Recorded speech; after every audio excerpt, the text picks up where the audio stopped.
This is for my actors out there. You've been called to do an audition and it calls for a Cockney accent.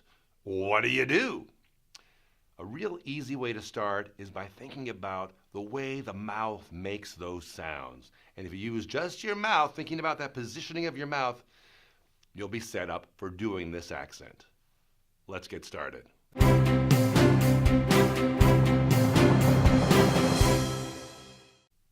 You've been called to do a Cockney accent, and you want to find an easy way to get into the sounds.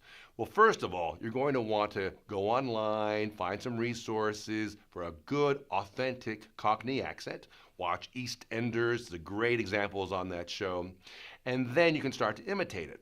But one great way always to do any kind of accent is to think about the way that the mouth is forming these words. So, Americans tend to have a very flat mouth when we speak. So we're speaking like this, our mouth tends to be flat. Now, I always encourage my clients to really use their mouth and lips, but it tends to be flat. For this exercise, as the Cockney accent, I want you to think about this. You're a fighter. You're going into the ring, and they have you wear a mouth guard. They put a little thing in your mouth to protect your teeth, and it sort of rounds out your lips. Your lips get a little bit rounded out. The sides of your mouth go in a bit, so you got these little kind of like dimples right here, these little lines right there. And it's going to get you in the position for this Cockney accent. So, it is going to help a lot with certain sounds. For instance, the F sound, as in mouth guard, suddenly becomes mouth guard. It's a lot easier right there when you say mouth guard. And also the vowel sounds, such as R or A, start to open up, right? So you've got the mouth guard.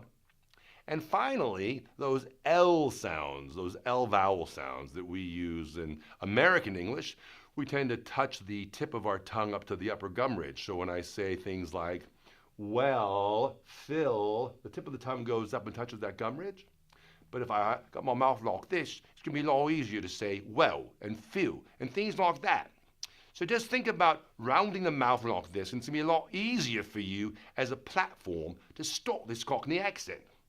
Now, when I say Cockney, we're being kind of general here. There could be accents along the Thames River, East London, but it's a good way to sort of get in the mood, all right? And then, of course, you want to make it more specific as you go for this accent.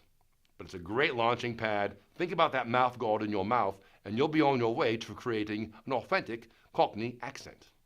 I'm Patrick Munoz. If you like this video, please give me a thumbs up and subscribe to my channel.